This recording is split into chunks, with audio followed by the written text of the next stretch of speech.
श्री राम जय जय राम, श्री राम जय जय राम, श्री राम जय जय राम, श्री राम जय जय राम। ओम श्री गणेशाय नमः, ओम श्री गुरुवे नमः, ओम श्री सीतारामचंद्राभ्यां नमः, ओम उमा महेश्वराभ्यां नमः, ओम श्री एकादशीदक्षेश्वरांतरकार्यं ते नमः। शान्ताकारं भुजगशयनं पद्मनाभं सुरेशं विश्वाधारं गगनसदृशं मेघवर्णं शुभांगं लक्ष्मीकान्तं कमलनयनं योगिभिर्ध्यानुगम्यं वन्दे विष्णुं भवभयहरं सर्वलोकैकनाथं। यं ब्रह्मा वरुणेन्द्ररुद्रमरुतः स्तुन्वन्तो दिव्यैस्तवैः वेदैः साङ्गपदक्रमोपनिषदैर्गायन्ति यं सामगा। ध्यानावस्थितद्गतेन मनसा पश्यन्ति यं योगिनो यस्यान्तं न विदुषुरासुरगणा देवाय तस्मै नमः। नीलाम्बुजश्यामलकोमलाङ्गं सीतासमारोपितवामभागं महासायकचारुचापं नमामि रामं रघुवंशनाथं। लोकाभिरामं रणरङ्गधीरं राजीवनेत्रं रघुवंशनाथं। कारुण्यरूपं करुणाकरं तं श्रीरामचन्द्रं शरणं प्रपद्ये।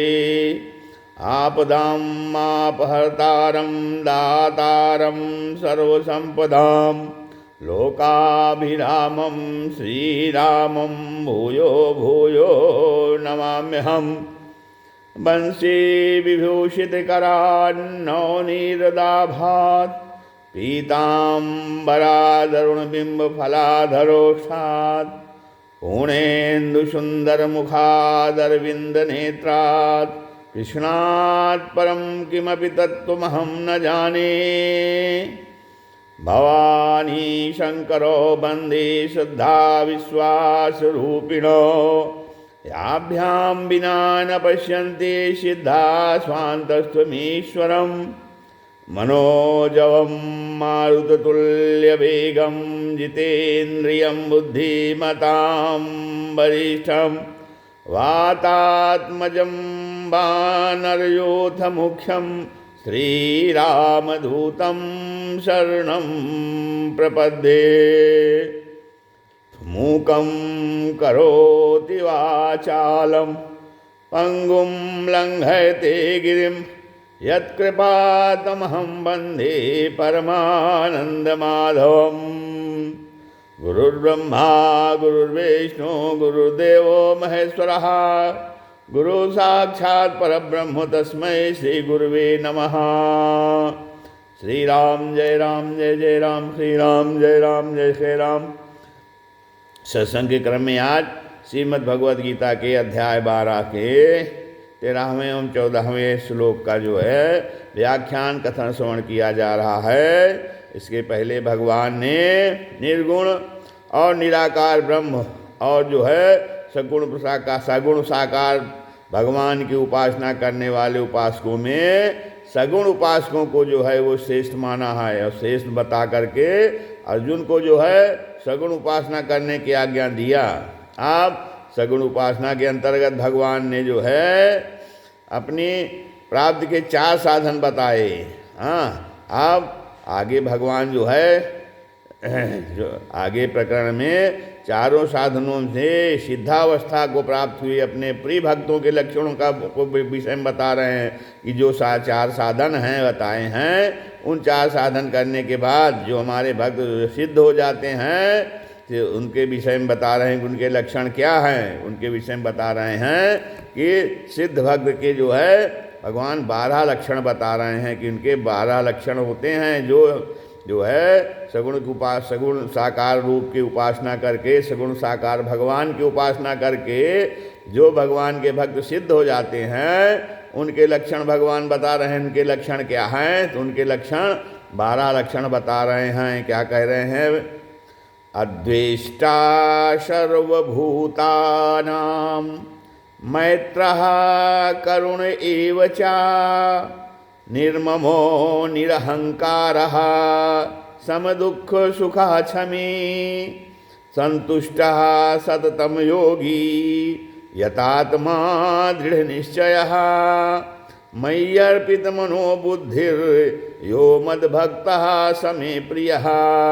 भगवान कहते हैं कि अद्वेष्टा सर्वभूतानां, माने सब प्राणियों में जो द्वेष भाव से रहित है, और मैत्रः करुणेवचा, सबका मित्र प्रेमी है, और करुणेवचा दयालु है, निर्ममो माने ममता रहित है, निरहंकारा अहंकार रहित है, और सम दुख सुखाक्षमी, और सुख दुख की प्राप्ति में सम है, दुख और सुख में सम है, चाहे दुख प्राप्त हो या सुख प्राप्त हो उसमें सम है। और क्षमाशील है, क्षमावान है। फिर संतुष्टा, निरंतर संतुष्ट रहता है। संतुष्टा सत्यम, निरंतर संतुष्ट रहता है। और योगी है, यतात्मा दृढ़ निश्चया, शरीर को बस में किए हुए और दृढ़ निश्चय वाला है।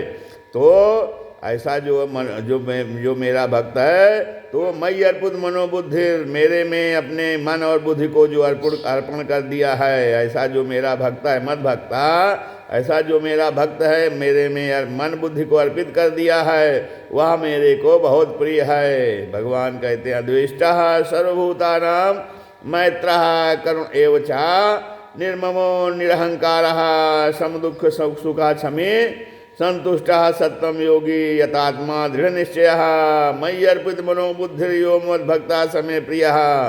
अद्वेष्टा सर्वभूतानां, मने अनिष्ट सर्वभूतानां, सभी प्राणियों में द्वेष भाव से रहित, अर्थात जो अनिष्ट करने वाले के अनिष्ट करने वाला भी है, तो अनिष्ट करने वालों के दो भेद बताए हैं। द्वेष्टा सर्वभूतानां, अनिष्ट करने वालों के दो भेद हैं। कैसा? एक ये कि इष्ट की अर्थात धन इस इष्ट की प्राप्ति में, अर्थात धन मान बड़ाई आदर सत्कार आदि की प्राप्ति में बाधा करने वाले, और दूसरा अनिष्ट पदार्थ क्रिया व्यक्ति घटना आदि में संयोग कराने वाले। अब भक्त के शरीर मन बुद्धि इंद्रियां और सिद्धांत के प्रतिकूल चाहे कोई कितना ही किसी प्रकार का व्यवहार करे, तो इष्ट की प्राप्ति में बाधा डाले, किसी प्रकार की आर्थिक और शारीरिक हानि पहुँचाए, पर जो है भक्त के हृदय में उसके प्रति जो है कभी किंचित मात्र भी द्वेष नहीं होता है। कारण कि वह प्राणी मात्र में अपने प्रभु को ही व्याप्त देखता है। ऐसी स्थिति में वह विरोध करे तो किससे करे? क्योंकि मानस में तुलसीदास जी ने भी कहा है कि निज प्रभु मैं देखहि जगत अकहिसन करहि विरोध। तो इतना ही नहीं, वह तो अनिष्ट करने वालों की सब क्रियाओं को भी भगवान का कृपापूर्ण मंगलमय विधान ही मानता है कि भगवान का कृपापूर्ण मंगलमय विधान है, इसलिए ये मेरा अनिष्ट कर रहा है। तो प्राणी मात्र स्वरूप से भगवान का ही अंश है, अतः जो है किसी भी प्राणी के प्रति जो है थोड़ा भी द्वेष भाव रहना, वो भगवान के प्रति ही द्वेष है। इसलिए जो है किसी प्राणी के प्रति द्वेष रहते हुए भगवान से अभिन्नता तथा अनन्य प्रेम जो है वो नहीं हो सकता है। अब प्राणी मात्र के प्रति द्वेष भाव से रहित होने पर ही भगवान में पूर्ण प्रेम हो सकता है। हाँ, इसलिए जो है भक्त में प्राणी मात्र के प्रति द्वेष का सर्वथा अभाव होता है। मैत्रः करुणेव च, भक्ति के अंतःकरण में प्राणी मात्र के प्रति केवल द्वेष का अत्यंत अभाव ही नहीं होता, बल्कि प्रत्युत जो है संपूर्ण प्राणियों में भगवत भाव होने के नाते उसका सबसे मैत्री और दया का व्यवहार भी होता है। अब भगवान प्राणी मात्र के सुहृद हैं, सुहृदम सर्वभूतानां। भगवान का स्वभाव भक्त में अवतरित होने के कारण जो है भक्त भी संपूर्ण प्राणियों का सुहृद होता है, सुहृदा सर्वभूतानां। तो इसलिए भक्त का भी सभी प्राणियों के प्रति जो है बिना किसी स्वार्थ के स्वाभाविक ही मैत्री और दया का भाव रहता है। हाँ, जो भक्त होता है तो भक्त का भी जैसे भगवान जो है सभी प्राणियों के प्रति दया का भाव रखते हैं, वैसे भक्त भी सभी प्राणियों के प्रति बिना किसी स्वार्थ के निष्काम भाव से स्वाभाविक ही मैत्री और दया का भाव रखता है। गोस्वामी तुलसीदास जी ने श्री रामचरितमानस में कहा है कि हेतु रहित जग जुग उपकारी, तुम तुम्हार सेवक असुरारी। हेतु रहित जग जुग उपकारी, तुम तुम्हार सेवक असुरारी। तो अपना अनिष्ट करने वालों के प्रति भी भक्त के द्वारा मित्रता का व्यवहार होता है, क्योंकि उसका भाव यह रहता है कि अनिष्ट करने वालों ने अनिष्ट रूप में भगवान का विधान ही प्रस्तुत किया है, इसलिए उसने जो कुछ किया है मेरे लिए ठीक ही किया है। कारण कि भगवान का विधान सदैव जो है मंगलमय होता है। भगवान मंगल भवन है। हाँ, भगवान जो है सदैव मंगल ही करते हैं। भगवान का विधान सदैव मंगलमय होता है। मंगल भवन मंगलहारी। हाँ, मंगल के भवन है भगवान। तो इतना ही नहीं, भक्त यह मानता है कि मेरा अनिष्ट कराने वाला अनिष्ट में निमित्त बनकर ही जो मेरे पूर्वकृत पाप कर्मों का नाश कर रहा है, यह विशेष रूप से आदर का पात्र है। अब साधक मात्र के मन में यह भाव रहता है और रहना भी चाहिए कि उसका अनिष्ट करने वाला उसके पिछले पापों का फल भुगता कर उसे शुद्ध कर रहा है। जब सामान्य साधक में भी अनिष्ट करने वाले के प्रति मैत्री और करुणा का भाव रहता है, फिर जो है जो सिद्ध भक्त का तो कहना ही क्या है। सिद्ध भक्त का तो उसके प्रति ही क्या, प्राणी मात्र के प्रति मैत्री और दया का विलक्षण भाव रहता है। पातंजल योग दर्शन में चित्त शुद्धि के 4 हेतु बताए गए हैं। कौन कौन? मैत्री, करुणा, मुदितोपेक्षाणाम, सुख दुख पुण्या पुण्य विषयाणाम, भावना तश्चित्त प्रसादनम। यानी सुखियों के प्रति मैत्री और दुखियों के प्रति करुणा, पुण्यात्माओं के प्रति मुदिता माने प्रसन्नता और पापात्माओं के प्रति उपेक्षा के भाव से चित्त में निर्मलता आती है। परंतु जो है भगवान ने इन चारों हेतुओं को 2 में विभक्त कर दिया है, मैत्रः च करुणः। तात्पर्य है कि सिद्ध भक्त का सुखियों और पुण्यात्माओं के प्रति मैत्री का भाव तथा दुखियों और पात्माओं के प्रति करुणा का भाव रहता है। करुणा का, दया का भाव रहता है। अब दुख पाने वाले के अपेक्षा दुख देने वाले पर उपेक्षा का भाव न होकर दया होनी चाहिए। क्योंकि दुख पाने वाला तो उस अपने पुराने पापों का फल भोग रहा है। पुराने पापों का फल भोग कर जो है वो पापों से छूट रहा है, पर जो दुख देने वाला है वो तो नया पाप कर रहा है। जो दुख दे रहा है किसी को वो तो नया पाप कर रहा है। इसलिए जो है दुख देने वाला जो है दया का विशेष पात्र है। निर्ममः माने यद्यप भक्त का प्राणी मात्र के प्रति स्वाभाविक ही मैत्री और करुणा का भाव रहता है, तथापि उसकी किसी के प्रति किंचित मात्र भी ममता नहीं होती। जो प्राणियों और पदार्थों में ममता अर्थात मेरेपन का भाव जो है वो मनुष्य को संसार में बांधने वाली होती है। भक्त तो इस ममता से सर्वथा रहित होता है और उसकी जो अपने कहलाने वाले जो शरीर, इंद्रियां, मन और बुद्धि में भी बिल्कुल ममता नहीं होती।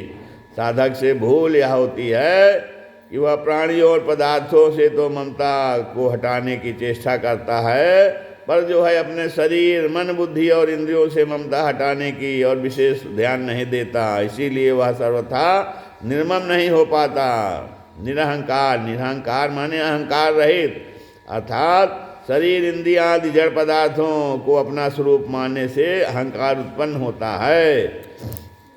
अब भक्त की अपने शरीर आदि के प्रति किंचित मात्र भी अहम बुद्धि न होने के कारण तथा केवल भगवान से अपने नित्य संबंध का अनुभव हो जाने के कारण उसके अंतःकरण में स्वतः श्रेष्ठ दिव्य अलौकिक गुण प्रकट होने लगते हैं। इन गुणों को भी वह अपने गुण नहीं मानता, प्रत्युत जो है दैवी संपत्ति होने से भगवान के ही मानता है। हम तो सत परमात्मा होने के कारण ही ये गुण सद्गुण कहलाते हैं। तो भक्त जो है, भक्त की अपने शरीर के प्रति किंचित मात्र भी अहम बुद्धि नहीं होती है, और अहम बुद्धि न होने के कारण तथा केवल भगवान से अपने नित्य संबंध का अनुभव हो जाने के कारण जो है उसके अंतःकरण में स्वतः श्रेष्ठ दिव्य लौकिक गुण प्रकट होने लगते हैं, और फिर इन गुणों को भी वह अपने गुण नहीं मानता, प्रत्युत जो है दैवी संपत्ति होने से भगवान के ही गुण मानता है, भगवान के ही मानता है, और फिर सत के होने के कारण ही वे ये सद्गुण कहलाए। सत माने परमात्मा के हो, सत माने परमात्मा के होने के कारण ही ये गुण जो है वो सद्गुण कहलाते हैं। ऐसी दशा में भक्त उनको अपना मान ही कैसे सकता है, इसलिए वह अहंकार से सर्वथा रहित हो जाता है। अब सम दुख सुखा, भक्त सुख दुखों की प्राप्ति में सम रहता है, अर्थात अनुकूलता प्रतिकूलता उसके हृदय में राग द्वेष हर्ष शोक आदि विकार पैदा नहीं कर सकते। गीता में सुख दुख पद अनुकूलता प्रतिकूलता की परिस्थिति जो सुख दुख उत्पन्न करने में हेतु है के लिए अंतःकरण में होने वाले हर्ष शोक आदि विचारों के लिए कहा गया है। अनुकूल और प्रतिकूल परिस्थिति मनुष्य को जो है वो सुखी दुखी बनाकर उसे बांधती है। इसलिए जो है सुख दुख में सम होने का अर्थ है अनुकूल या प्रतिकूल परिस्थिति आवे तो ऐसी आने पर अपने में हर्ष शोक आदि विकारों का न होना, हर्ष और शोक से ग्रस्त नहीं होना चाहिए, सम रहना चाहिए। तो भक्त के शरीर इंद्रियां मन ये जो सिद्धांत आदि के अनुकूल या प्रतिकूल या प्राणी पदार्थ परिस्थिति घटना आदि का संयोग या वियोग हो, तो वियोग होने से उसे अनुकूलता और प्रतिकूलता का ज्ञान तो होता है, पर उसके अंतःकरण में हर्ष शोक आदि कोई विकार उत्पन्न नहीं होता। यहाँ पर बात समझ लेनी चाहिए कि किसी परिस्थिति का ज्ञान होना अपने आप में कोई दोष नहीं है, प्रत्युत जो है उससे अंतःकरण में विकार उत्पन्न होना ही दोष है। भक्त राग द्वेष हर्ष शोक आदि विकारों से सर्वथा रहित होता है। तब जैसे जो है प्रारब्धानुसार भक्त के शरीर में कोई रोग होने पर उसे शारीरिक पीड़ा का ज्ञान अर्थात अनुभव तो होगा, किंतु उसके अंतःकरण में किसी प्रकार का विकार नहीं होगा। फिर क्षमी माने अपना किसी तरह का भी अपराध करने वाले को किसी भी प्रकार का दंड देने की इच्छा न रखकर जो है उसे क्षमा कर देने वाले को क्षमी कहते हैं। तो अब भक्त के लक्षणों में पहले अद्वेष्टा पद देकर भगवान ने भक्त में अपना अपराध करने वाले के प्रति द्वेष का भाव बताया।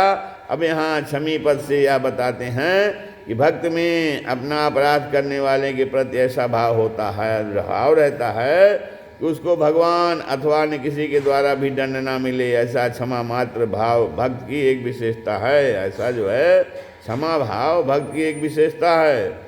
आप संतुष्टा सत्यम जीव को मन के अनुकूल प्राणी पदार्थ घटना परिस्थिति आदि के संयोग में और मन के प्रतिकूल प्राणी पदार्थ घटना परिस्थिति आदि के वियोग में एक संतोष होता है।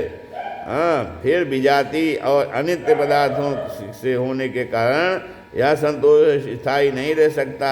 स्वयं नित्य होने के कारण जीव को नित्य परमात्मा की अनुभूति से ही वास्तविक और स्थायी संतोष होता है। भगवान को प्राप्त होने पर भक्त जो है नित्य निरंतर संतुष्ट रहता है, क्योंकि न तो उसका भगवान से कभी वियोग होता है और न उसको नाशवान संसार की कोई आवश्यकता ही रहती है। इसलिए उसके असंतोष का कोई कारण ही नहीं रहता। इस संतुष्ट के कारण वह संसार के किसी भी प्राणी पदार्थ के प्रति किंचित मात्र भी महत्व बुद्धि नहीं रखता। असंतुष्टा के साथ सप्तम पद देकर भगवान ने भक्त के उस नित्य निरंतर रहने वाले संतोष की ओर ही लक्ष्य कराया है, जिसमें न तो कभी कोई अंतर बढ़ता है और न कभी अंतर पड़ने की संभावना ही है। अब कर्म योग, ज्ञान योग या भक्ति योग, किसी भी योग मार्ग से सिद्धि प्राप्त करने वाले महापुरुष में जो है वो ऐसी संतुष्टि जो वास्तव में है निरंतर रहती है। अब योगी कहते हैं भक्ति योग के द्वारा परमात्मा को प्राप्त पुरुष का नाम यहाँ योगी है। नित्य निरंतर परमात्मा से संयुक्त भक्ति योग के द्वारा परमात्मा को प्राप्त पुरुष का नाम यहाँ योगी है। वास्तव में किसी भी मनुष्य का परमात्मा से कभी भी योग हुआ ही नहीं है। हुआ नहीं है, नहीं हो सकता नहीं और संभव ही नहीं। इस वास्तविकता का जिसने अनुभव कर लिया ही वही योगी है। यथात्मा जिसका मन बुद्धि इंद्रियों सहित शरीर पर पूर्ण अधिकार है वह यथात्मा है। सिद्ध भक्त को मन बुद्धि आदि वश में करने नहीं पड़ते, प्रत्युत जो है ये स्वाभाविक ही उसके वश में रहते हैं। इसलिए जो है उसमें किसी प्रकार के इंद्रियजन दुर्गुण दुराचार के आने की संभावना ही नहीं रहती। अब वास्तव में मन बुद्धि इंद्रियाँ जो है वो स्वाभाविक रूप से सन्मार्ग पर चलने के लिए ही हैं, किंतु जो है संसार से राग युक्त संबंध रहने से वे मार्गच्युत हो जाती हैं। भक्त का संसार से किंचित मात्र भी राग युक्त संबंध नहीं होता, इसलिए उसकी मन बुद्धि इंद्रियाँ सर्वथा उसके बस में होती हैं। अतः उसकी प्रत्येक क्रिया दूसरों के लिए आदर्श होती है। अब ऐसा देखा जाता है कि न्याय पथ पर चलने वाले सत्पुरुषों की इंद्रियां भी कभी कुमारगामी नहीं होती। जैसे राजा दुष्यंत की वृत्ति शकुंतला की ओर जाने पर उन्हें दृढ़ विश्वास हो जाता है कि यह क्षत्रिय कन्या तो है, ब्राह्मण कन्या नहीं। कवि कालिदास के कथनानुसार जहाँ संदेह हो वहाँ मनुष्य के अंतःकरण की, वहाँ सत्पुरुष के अंतःकरण की प्रवृत्ति ही प्रमाण होती है। कहते हैं सताम ही संदेह पदेषु वस्तुषु प्रमाणमन्तःकरण प्रवृत्तयः। जब न्यायशील सत्पुरुष की इंद्रियों की प्रवृत्ति भी स्वतः कुमार की योग नहीं होती, तब सिद्ध भक्त जो न्याय धर्म से कभी किसी अवस्था में च्युत नहीं होता, कि जो तब सिद्ध भक्त की मन बुद्धि इंद्रियाँ कुमार की ओर जा ही कैसे सकती हैं। आप दृढ़ निश्चय सिद्ध महापुरुष की दृष्टि में संसार की स्वतंत्र सत्ता का सर्वथा भाव रहता है। उसकी बुद्धि में एक परमात्मा की ही अटल सत्ता रहती है। अतः उसकी बुद्धि में विपर्य दोष अर्थात प्रतिक्षण बदलने वाले संसार का स्थायी देखना नहीं रहता। अब उसको एक भगवान के साथ ही अपने नित्य सिद्ध संबंध का अनुभव होता रहता है। उसका यह निश्चय बुद्धि में नहीं प्रत्युत स्वयं से होता है, जिसका आभास जो है बुद्धि में प्रतीत होता है। अब संसार की जो स्वतंत्र सत्ता है, तो संसार की स्वतंत्र सत्ता मानने से अथवा संसार से अपना संबंध मानने से ही बुद्धि में विपर्य और जो है संशय, बुद्धि में विपर्य और संशय रूप दोष उत्पन्न होते हैं। विपर्य और संशय रूप वृद्धि कभी स्थिर नहीं होती। ज्ञानी अज्ञानी पुरुष की बुद्धि के विषय में ही अगर अंतर होता, स्वरूप से दोनों और स्वरूप से तो दोनों समान ही होते हैं। अब जो अज्ञानी है, अज्ञानी की बुद्धि में संसार की सत्ता और उसका महत्व रहता है, परंतु सिद्ध भक्त की बुद्धि में एक भगवान के सिवाय जो है न तो संसार की किसी वस्तु की स्वतंत्र सत्ता रहती है और न उसका कोई महत्व ही रहता है। अतः उसकी बुद्धि विपर्य और संशय दोष से सर्वथा रहित होती है और उसका केवल परमात्मा में ही दृढ़ निश्चय होता है। मयि अर्पित मनोबुद्धि। जब साधक एकमात्र भगवत प्राप्त को ही अपना उद्देश्य बना लेता है और स्वयं भगवान का ही हो जाता है जो कि वास्तव में है, तब उसके मन बुद्धि तब जो है उसके मन बुद्धि भी अपने आप भगवान में लग जाते हैं। फिर सिद्ध भक्त के मन बुद्धि भगवान के लग के अर्पित रहें। फिर सिद्ध तो इसमें तो कहना ही क्या। अब कहते हैं कि जहाँ प्रेम होता है वहाँ स्वाभाविक ही मनुष्य का मन लगता है और जिसे मनुष्य सिद्धांत से श्रेष्ठ समझता है उसमें स्वाभाविक ही उसकी बुद्धि लगती है। भक्त के लिए भगवान से बढ़कर कोई प्रिय और श्रेष्ठ होता ही नहीं है। भक्त तो मन बुद्धि पर अपना अधिकार ही नहीं मानता, वह तो इनको सर्वथा भगवान का ही मानता है। अतः जो है उसके मन बुद्धि स्वाभाविक ही भगवान में लगे रहते हैं। समद भक्ता समय प्रिय। भगवान को तो सभी प्रिय हैं, परंतु भक्त का प्रेम भगवान के सिवाय और कहीं नहीं होता। इसी दशा में ये यथा माम प्रबद्धन्ते तांस तथैव भजाम्यहम्, इस प्रतिज्ञा के अनुसार भगवान को भी भक्त प्रिय होता है। श्री राम जय जय राम, श्री राम जय जय राम, श्री राम जय जय राम।